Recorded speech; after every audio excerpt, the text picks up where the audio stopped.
ॐ अज्ञानतिमिरान्धस्य ज्ञानञ्जनशलाकया चक्षुरुन्मीलितं येन तस्मै श्रीगुरुवे नमः। हरे कृष्ण। आप सभी का स्वागत है। हम पढ़ रहे हैं भगवद गीता अध्याय 2 गीता का सार, श्लोक संख्या 63। क्रोधाद् भवति सम्मोहः, सम्मोहात् स्मृति विभ्रमः, स्मृतिभ्रंशात् बुद्धिनाशो, बुद्धिनाशात् प्रणश्यति। क्रोध से पूर्ण मोह उत्पन्न होता है और मोह से स्मरण शक्ति का विभ्रम हो जाता है। जब स्मरण शक्ति भ्रमित हो जाती है तो बुद्धि नष्ट हो जाती है और बुद्धि नष्ट होने पर मनुष्य भवकूप में पुनः गिर जाता है। तो ये कंटिन्यूएशन है पिछले श्लोक का, जिसमें कि हमने सुना कि क्रोध के आने की क्या स्थिति है। इस संसार में बहुत सारे लोग इस प्रश्न के उत्तर के लिए लालायित रहते हैं। एंगर मैनेजमेंट, क्रोध को कैसे कंट्रोल किया जाए। किसी कॉरपोरेट में कभी ये सेशन अगर कर लिया जाए तो लोग बड़े इंटरेस्टेड रहते हैं कि क्रोध को कैसे मैनेज किया जाए। अक्सर जो उत्तर आते हैं वो सुपरफिशियल आते हैं कि कोई मूवी देख ली जाए, कहीं घूमने चले जाया करें, एक्सरसाइज कर ली जाए, कोई गेम खेलने चले जाएं, कोई बहुत बढ़िया मूवी का सॉन्ग सुन लें, एक लॉन्ग वॉक को चले जाएं।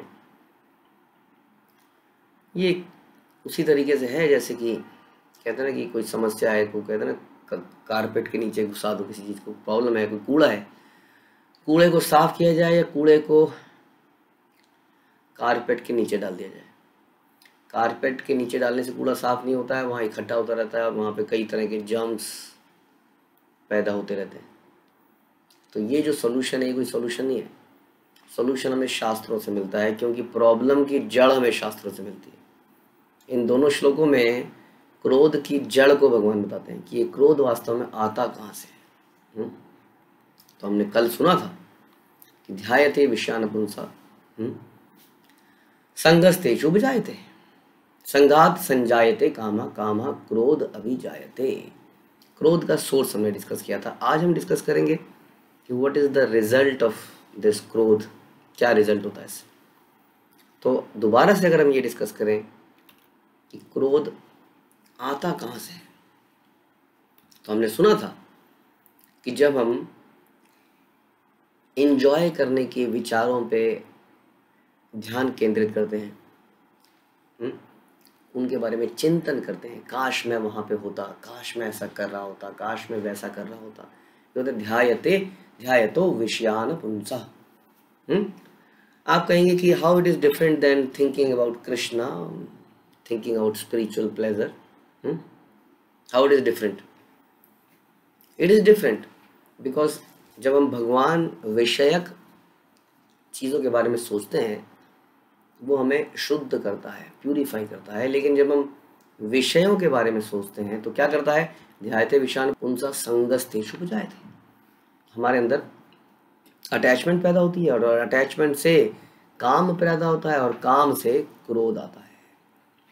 यानी कि जब जब हमारे जीवन में क्रोध है, दैट मीन्स देयर वॉज या देयर इज लस्ट। लस्ट केवल स्त्री पुरुष के आपसी अट्रैक्शन को नहीं कहते हैं। लस्ट मतलब होता है I want this, I need this at any cost. वो कुछ भी हो सकता है। इसको जो है ना काम, इसको तो काम जिसको है, काम केवल स्त्री पुरुष के अट्रैक्शन को नहीं कहते। काम में वो हर वस्तु है जो हमें अपनी तृप्ति के लिए, अपनी इंजॉयमेंट के लिए बस चाहिए चाहिए चाहिए। वी डोंट केयर कि वेदर इट इज़ राइट और whether it is wrong. That is called काम। तो यानी कि हमारा मूल जड़ जो बताया क्रोध का मूल जड़ है कि हम इंद्रिय तृप्ति के विषयों के बारे में, सेंस ग्रेटिफिकेशन के बारे में, हाउ टू एंजॉय के बारे में और शेख चिल्ली बने रहते हैं। कुछ ना कुछ सपने देखते रहते हैं, कुछ ना कुछ हमें ऐसा लगता है ये कर लेंगे तो बहुत अच्छा हो जाएगा, ये कर लेंगे तो बहुत अच्छा हो जाएगा, काश ऐसा हो जाए। यहाँ से ये जड़ है, दैट इज़ द सीड है, ये सीड बीज है जो कि अल्टीमेटली हमारे अंदर क्रोध पैदा करता है।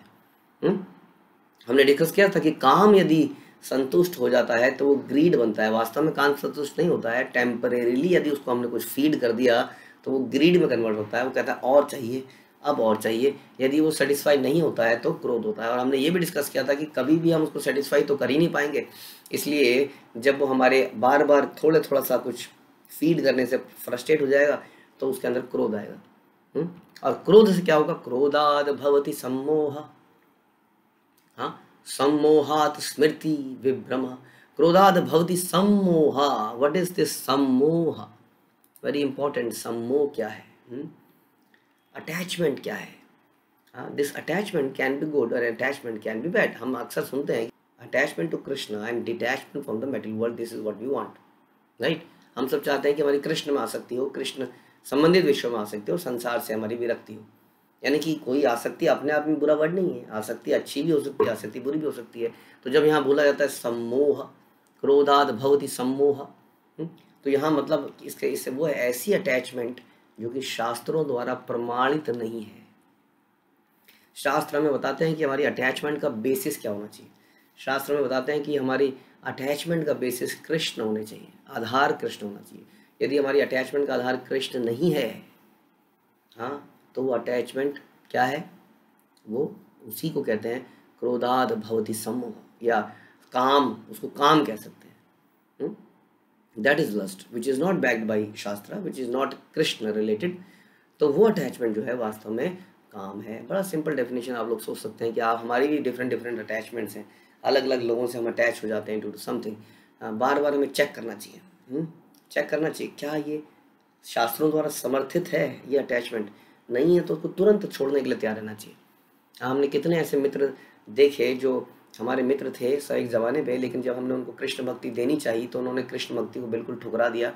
हाँ, हम नहीं करेंगे, आपको करना है तो करो, we don't approve this, you are sick, ऐसा बोला गया। तो धीरे धीरे उन मित्रों को छोड़ दिया गया। हाँ, जो कि वो मित्र ऐसे थे शायद जीने मरने वाले मित्र थे, कभी वो जीवन में छूटते ही नहीं, लेकिन क्योंकि उन्होंने भक्ति नहीं अपनाई तो हमारे रिश्ते का आधार क्या रह गया? फिर हमारे रिश्ते का आधार कृष्ण रहा ही नहीं, तो उस रिश्तों को छोड़ दिया जाता है। क्योंकि बहुत सारे नए रिश्ते मिलते हैं जो कि कृष्ण पर आधारित होते हैं। वो रिश्ते हमें भगवान की तरफ लेके जाते हैं, दिव्य धाम की तरफ लेके जाते हैं। लेकिन बाकी रिश्ते क्रोधाद भवति सम्मोह, सम्मोहात स्मृति, सम्मोहात स्मृति विभ्रमः। इस सम्मोह से, ये जो सम्मोह है जो शास्त्रों द्वारा बैक्ड अप नहीं है, which is Krishna is not the basis, चाहे कोई सा भी रिलेशनशिप हो, वो फ्रूटफुल नहीं है। वो क्या क्रिएट करेगा हमारे अंदर? स्मृति को, हमारी स्मरण शक्ति को हटा देगा। व्हाट इज दिस स्मरण शक्ति? Next point. पहला था व्हाट इज दिस मोह, तो हमने डिस्कस किया ऐसा अटैचमेंट जिसका आधार कृष्ण नहीं है, जो कि शास्त्रों पर आधारित नहीं है, वो मोह है। और इस मोह से स्मरण शक्ति का विभ्रम हो जाता है। व्हाट इज दिस स्मरण शक्ति? This is our reference point. जानते हैं ये हमारा रेफरेंस पॉइंट है। हमें शास्त्र बताते हैं ये सही है, ये सारी चीज़ें गलत है, ये हम अपने मस्तिष्क में बना के रखते हैं। हम कहते हैं हम मीट नहीं खाएंगे, हम दारू नहीं पिएंगे, हम किसी स्त्री के साथ अवैध संबंध नहीं बनाएंगे, हम जुआ नहीं खेलेंगे, हम खाने के अंदर ये चीज़ें नहीं खाएंगे। तो ये सारा हमारे यहाँ बैठा हुआ है कि नहीं? इसको हम स्मृति कहते हैं, इसको हम रेफरेंस पॉइंट पे। जब हमारे सामने कुछ खाने के लिए आता है, हमें पता नहीं चलता है कि दिमाग इतनी देर से तेज़ी से काम कर रहा है, लेकिन वास्तव में क्या करते हैं हम तुरंत देखते हैं ये वो तो नहीं है, इसमें वो तो नहीं है, इसमें वो मसाला तो नहीं है, इसमें वो मसाला तो नहीं, करते हैं ना। ये सारी कैलकुलेशन हम बहुत तेज़ी से कर जाते हैं। उस वक्त जो रेफरेंस पॉइंट होता है वो ये स्मरण शक्ति होती है। माना ये स्मरण शक्ति हटा दी जाए, फिर क्या करेंगे? ब्लैंक। कैसे पता चलेगा कि whether it is right and wrong? पता चलेगा? कभी भी पता नहीं चलेगा।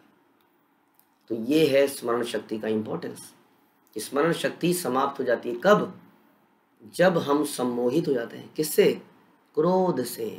इसलिए कहते हैं ना, क्रोध में आदमी पागल हो जाता है। क्यों पागल हो जाता है? उसको पता ही नहीं कि सही क्या है गलत क्या है। क्यों नहीं पता है? क्योंकि स्मृति विभ्रमा, उसकी स्मृति चली जाती है। भगवान बता रहे हैं जब क्रोध आता है तो ऐसा होता है, लेकिन क्रोध आता क्यों है वो हम पहले डिस्कस कर चुके हैं। ध्यान रखिए, क्रोध आता इसलिए क्यों? हम सेटिस्फाई करना चाहते हैं अपने आप को, बाई एनी मीन्स, बाई इंद्रियों के द्वारा। जैसे सेटिस्फेक्शन के अलग अलग लेवल हैं, आप जानते हैं, हमने ये पढ़ चुके हैं हम प्लेजर हंट में, कि सेटिस्फेक्शन भी पहले इंद्रियों के लेवल पे होता है ना, आपने सुना था, फिर मन के लेवल पे होता है, फिर बुद्धि के लेवल पे होता है, फिर ईगो के लेवल पे होता है। तो किसी भी तरीके से हम अपने आप को सेटिस्फाई करते हैं, कंट्रोलिंग नेचर के कारण कंट्रोल करना चाहते हैं एनीथिंग, ईगो, मन, बुद्धि, किसी भी कारण हम सेटिस्फाई करना चाहते हैं तो उसके वजह से जो जो होता है उसके कारण क्रोध होता है, और क्रोध से हमें टोटल सम्मोह हो जाता है, जिसमें हमारी स्मरण शक्ति चली जाती है, हम ये समझ नहीं पाते, वो रेफरेंस पॉइंट जो हमने शास्त्रों का लिया था वो मिट जाता है, गायब सा हो जाता है। और जब ऐसा हो जाता है तब क्या होता है, स्मृति भ्रंशात बुद्धि नाशो,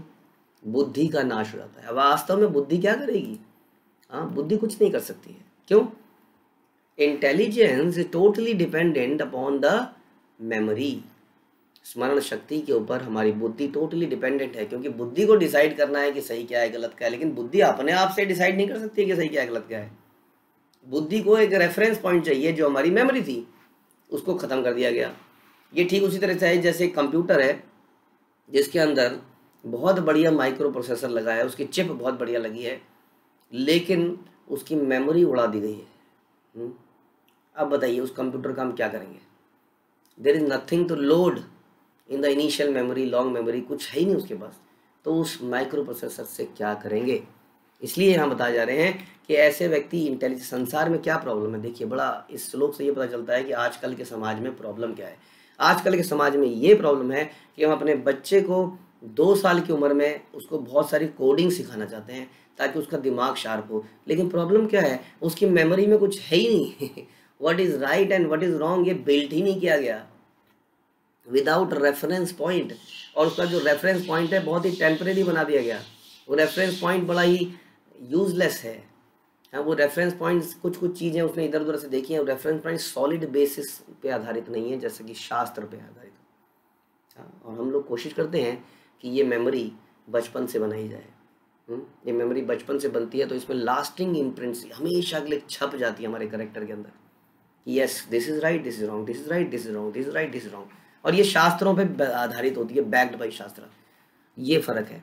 जिसकी मेमोरी अच्छी होगी, शास्त्रों पर आधारित होगी, उसके अंदर कम बुद्धि भी होगी ना, तो बुद्धि को करना ही क्या है, इतना ही तो देखना है।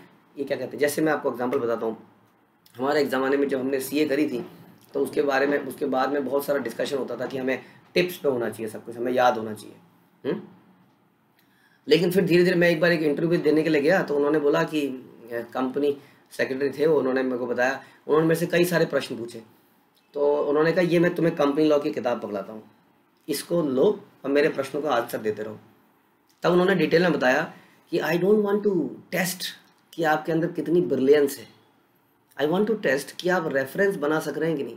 जैसे मैंने आपसे पूछा डिविडेंड एक्ट क्या है, डिविडेंड क्या कहता है, तो क्या आप पन्ना खोल के निकाल पा रहे हो? हाँ, कुछ सेकंड्स के अंदर अगर आपको पता होगा तो आप निकाल पाओगे ना। आप किताब खोलोगे, किताब से खोलो, हाँ ये देखिए जी ये कहता है, आप समझा पाओगे। तो कहने का मतलब है इवन हमारे कॉर्पोरेट वर्ल्ड में भी अब लोग समझते हैं कि इट इज़ नॉट इम्पॉर्टेंट कि आपकी आईक्यू कितनी इंपॉर्टेंट है। उसका कोई यूज़ नहीं है। हाँ, इसलिए हम यहाँ पे आपको बता रहे हैं कि व्हाट इज़ इम्पॉर्टेंट कि आपके पास जीने के लिए कुछ रेफरेंसेस हों, और वो रेफरेंसेस कितने सॉलिड हैं। हमारे जो रेफरेंस हैं वो शास्त्रों पर आधारित है। ऐसे रेफरेंस हमेशा काम आएंगे। और ऐसा व्यक्ति कम बुद्धिमान भी होगा, तो मैं ये बता रहा था आपको, उसको सिर्फ इतना ही तो कहना है हाँ ऐसा उस श्लोक में लिखा है, या ऐसा इस एक्ट के इस सेक्शन में लिखा है। वो जाएगा, खोलेगा, देखेगा, हाँ ये ठीक है। अगर अपनी मेमोरी पे उस पर ही मतलब याददाश्त की शक्ति पे ही सारा बिलीव करेगा तो गलती कर सकता है, लेकिन उसने तुरंत रेफरेंस देखा। मतलब हम क्या करते हैं, हम भी देखते हैं, हाँ प्रभुपाद ने अपने लेटर में ये लिखा है इसके बारे में, प्रभुपाद ने अपने परपट में ये लिखा है इसके बारे में, जीवन में ये सिचुएशन आई, प्रभुपाद ने क्या कहा, मेरे गुरु ने क्या कहा, शास्त्र क्या कहते हैं, सीनियर वैष्णव क्या कहते हैं। इस प्रकार उसकी बुद्धि तेज रहती है। यहाँ पे बताया जा रहा है कि मोह के कारण उसकी स्मरण शक्ति ही समाप्त हो जाती है, ये रेफरेंस पॉइंट खत्म हो जाता है, इसलिए उसकी बुद्धि। तो मैं ये कह रहा था कि आजकल हम बहुत इंटेलिजेंट बनाने में लगे हैं अपने बच्चों को, समहाउ मेरा बच्चा सबसे ब्रिलियंट बन जाए, लेकिन बड़े दुख की बात है कि उसके पास ये रेफरेंस ही नहीं है शास्त्रों का, इसलिए उसकी बुद्धि यूजलेस साबित होगी। और बुद्धि नष्ट होने पर मनुष्य भवकूप में तुरंत फिर से गिर जाता है। ऐसा मनुष्य नीचे गिर जाता है, कुछ नहीं कर पाता है। इसलिए कहते हैं if character is lost everything is lost, but what we are doing to build the character, this is not enough. बेटा अपने पापा को गुड मॉर्निंग बोलो, बेटा अपने पापा के पैर छुओ, बेटा अपना ये, this is not enough, this is not sufficient. इसके लिए बहुत मेहनत करनी पड़ती है, इसके लिए बहुत डीप में जाना पड़ता है, इसके लिए वो रेफरेंस पॉइंट दिमाग में इम्प्रिंट करने पड़ते हैं, इसके लिए उसके अंदर शास्त्रों के प्रति बिलीफ पैदा करना पड़ता है, तब जाके ये रेफरेंस क्रिएट होता है। तब जाके उसको कहते हैं विवेकी पुरुष। उसकी बुद्धि वास्तव में विवेकी है, क्योंकि वो शास्त्रों के आधार पर जीवन को जीता है। लेकिन अब अगर आप 2 श्लोकों को दोबारा से रिवाइज करें, जो व्यक्ति अपनी इंद्रिय तृप्ति में लगा है, अपने को एंजॉय करने में लगा है, अपने जीवन एंजॉय करने लगा है, उसके साथ क्या होता है, ध्यायते विश्वान पुंसः, वो हमेशा कुछ कुछ सोचता रहता है हाउ टू एंजॉय। और इस चक्कर में क्या होता है, उसके अंदर अटैचमेंट पैदा होती है। हाँ, उसके अंदर काम पैदा होता है, काम से क्रोध पैदा होता है, क्योंकि वो कभी भी अपने आप को पूरी तरह सेटिस्फाई नहीं कर पाता। इसलिए संसार में लोग बहुत तरह की इंद्रिय तृप्ति कर रहे हैं, फिर भी दुखी हैं। हाँ, फिर भी दुखी हैं। उन्होंने घर में एक से एक फैसिलिटीज जोड़ ली हैं, फिर भी दुखी हैं। बहुत सारा पैसा जोड़ लिया है, फिर भी दुखी है। क्यों? क्योंकि काम can never be satisfied, this lust can never be satisfied, it burns like fire. Arjun says it burns like fire, जिसमें घी डालो तो और भड़कता है। तो इसलिए उसके अंत का रिजल्ट जो इतना भड़केगा, इट नेवर बी सेटिस्फाइड। तो क्या होगा रिजल्ट? क्रोध होगा। क्रोध होने से क्या होगा? क्रोध होने से टोटल सम्मोह हो जाएगा, उससे हमारी स्मरण शक्ति चली जाएगी, बुद्धि चली जाएगी, और हम नीचे गिर जाएंगे और हमारा पतन हो जाएगा। इसलिए if you want to remove this problem, we have to purify our thinking process. हमें हमेशा शुद्ध कृष्ण भावनामृत विचारों को लाना पड़ेगा। इसके लिए हमें हर सेकंड में भक्ति करनी पड़ेगी। So bhakti is not an optional thing, bhakti is not a time pass, it is the way of life. तो आशा करते हैं आप ऐसा जीने का प्रयास करेंगे।